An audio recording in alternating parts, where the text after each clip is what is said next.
नमस्कार, मैं सुभाष मिश्र। आज की जनधारा दैनिक समाचार पत्र के चैनल से आपसे बात कर रहा हूं आर्टिफिशियल इंटेलिजेंस पर क्या भारी पड़ेगा है हिंदुत्व इंटेलिजेंस। दरअसल ये बात हम इसलिए कर रहे हैं कि रायपुर के एक बड़े मीडिया हाउस के कार्यक्रम में बागेश्वर धाम के प्रमुख धीरेन्द्र कृष्ण शास्त्री ने कहा कि हमें आर्टिफिशियल इंटेलिजेंस मतलब एआई जिसकी बात हो रही कि नहीं बल्कि एचआई यानी कि हिंदू इंटेलिजेंस की जरूरत है। उन्होंने कहा कि एआई का पूर्ण विकास मानव और सभ्यता के लिए खतरा है। अब आवश्यकता है कि एचआई यानी कि हिंदुत्व इंटेलिजेंस की बात की जाए। बाबा बागेश्वर ने कहा कि सनातन धर्म को जो है युग धर्म बनाने की जरूरत है और उन्होंने कहा कि दूसरे मजहब वाले कहते हैं कि अपने मजहब के अलावा बाकी सब काफिर हैं, सनातन धर्म कहता है कि हम सब एक हैं। कार्यक्रम में उपस्थित योग गुरु बाबा रामदेव ने भी जो है इसी तरह की बात की और उन्होंने कहा कि एआई के साथ साथ एचआई यानी हिंदू इंटेलिजेंस की भी आवश्यकता है। सबसे पहले हमें यह जान लें कि एआई और एचआई क्या है। एआई यानी कि आर्टिफिशियल इंटेलिजेंस कंप्यूटर विज्ञान की वह शाखा है जिसमें मशीनों को मानव जैसे बुद्धिमत्ता प्रदान करने का प्रयास किया जाता है। वर्तमान में एआई का जो उपयोग है चिकित्सा, शिक्षा, वित्त और अन्य कई क्षेत्रों में हो रहा है। बागेश्वर धाम और बाबा रामदेव जो हैं इन बयानों से समाज में तकनीकी विकास और सांस्कृतिक मूल्यों के संतुलन पर एक नई चर्चा जो है ने जन्म दिया है और लोग इस पर अभी बातचीत कर रहे हैं। तो हमको लगा कि क्यों ना हम अपने दर्शकों के साथ इसको साझा करें।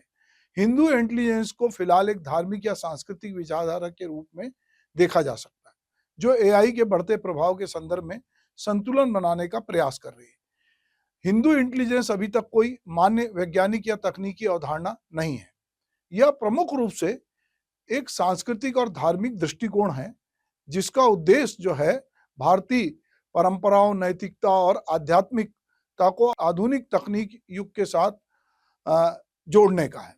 एआई के बढ़ते प्रभाव के बीच भारतीयता और मानवता को संरक्षित करने का एक विचार जो है ये हो सकता है कि जो एचआई की बात हो रही है। भारत आध्यात्मिक ज्ञान का केंद्र रहा है, बल्कि विज्ञान, गणित, खगोल विज्ञान, चिकित्सा और दर्शन जैसे क्षेत्रों में भी इसकी एक अमूल्य विरासत रही है। भारत की ज्ञान परंपरा की यदि मैं बात करूं तो प्राचीन काल से ही विश्व को ये मार्गदर्शन देता रहा है। भारत को आध्यात्म और दर्शन का जन्म स्थान भी कहा जाता है। यहाँ अगर हम ये देखें कि यहाँ की प्राचीन ज्ञान परंपरा में केवल भारतीय समाज के साथ साथ इसने दुनिया को भी मार्गदर्शन दिया है। 4 वेद जिनकी बात हमारे यहाँ होती है, ऋग्वेद, यजुर्वेद, सामवेद और अर्थवेद के जरिए मानवता को जीवन, प्रकृति और ब्रह्मांड की गहरी समझ प्रदान की गई है। उपनिषद में आत्मा, ब्रह्म और मोक्ष पर गहरी विचारधारा भी समाहित है। भगवत गीता ने जीवन प्रबंधन, कर्म योग और आत्मा की अमरता पर आधारित जो है एक पूरा थाट दिया है। ये ग्रंथ पूरी दुनिया में प्रेरणा का स्रोत है।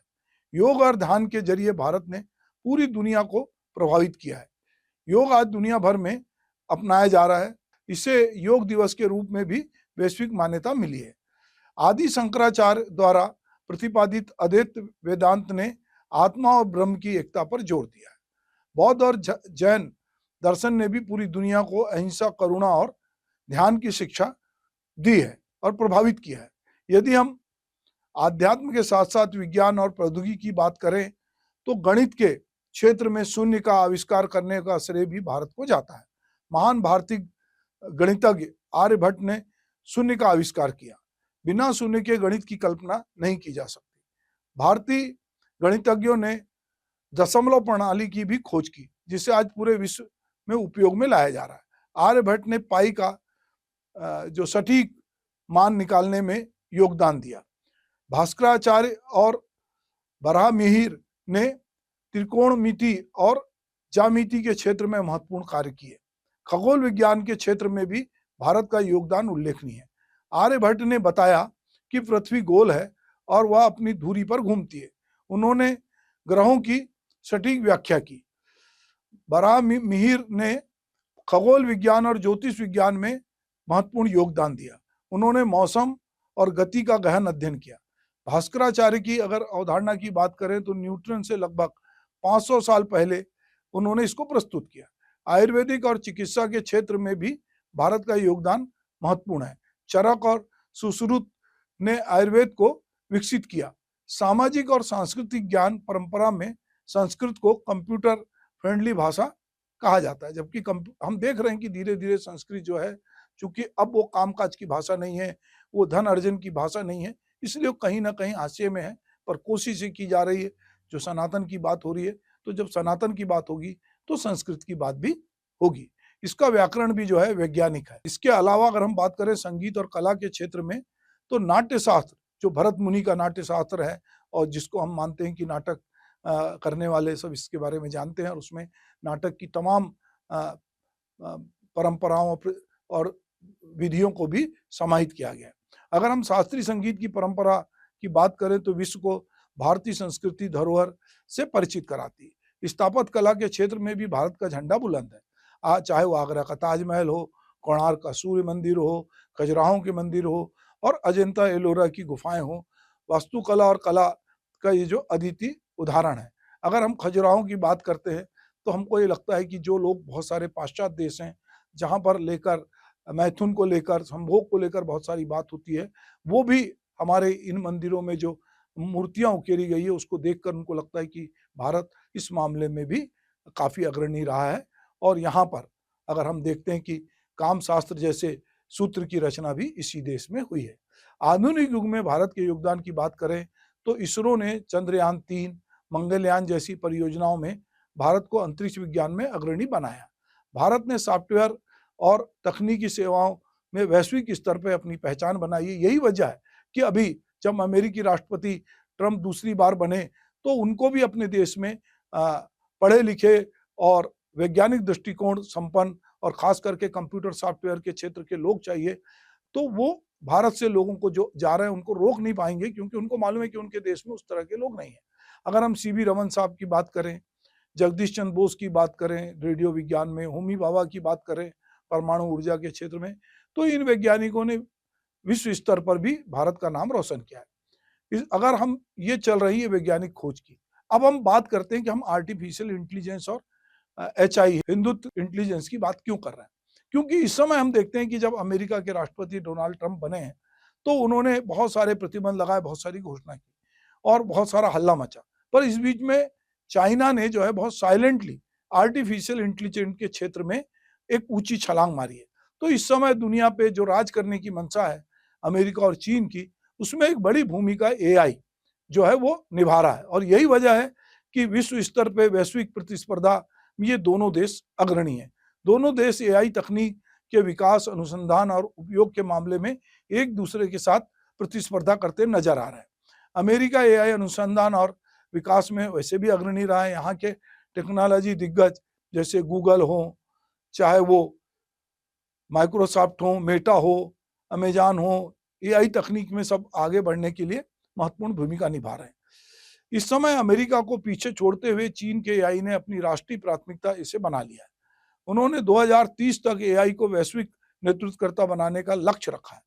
चीन सरकार और टेक कंपनियां जैसे कि अलबाबा, टेक्नोकेट और बिल्डू AI के विकास में भारी जो रोल प्ले कर रहे हैं। नेक्स्ट जनरेशन AI प्लान के अंतर्गत चीन ने 2017 में ये योजना शुरू की थी, जिसका उद्देश्य था कि 2030 तक AI दुनिया का प्रमुख केंद्र बने। चीन की सरकार AI स्टार्टअप और कंपनियों में अरबों डॉलर निवेश कर रही है। मल्टी स्पेक्ट्रम एप्लीकेशन के जरिए चीन AI का उपयोग निगरानी, सुरक्षा, स्मार्ट सिटी और स्वास्थ्य सेवाओं में कर रहा है। आर्टिफिशियल इंटेलिजेंस AI का भविष्य आधुनिक संभावनाओं से भरा हुआ है। यह तकनीक विभिन्न क्षेत्रों में क्रांतिकारी बदलाव ला रही है और मानव जीवन के लगभग हर पहलू को ये प्रभावित कर रही है। AI के भविष्य को देखते हुए बहुत सारे देश अब इसकी तरफ नजर लगाए हुए हैं, चाहे वो स्वास्थ्य का क्षेत्र हो, रोग निदान की बात हो, कैंसर, हृदय रोग और अन्य बीमारियों को जल्दी और सटीक निदान की बात हो। दवा निर्माता कंपनियां नई नई खोज कर रही हैं। क्लिनिकल परीक्षण की प्रक्रिया में भी इसकी मदद ली जा रही है।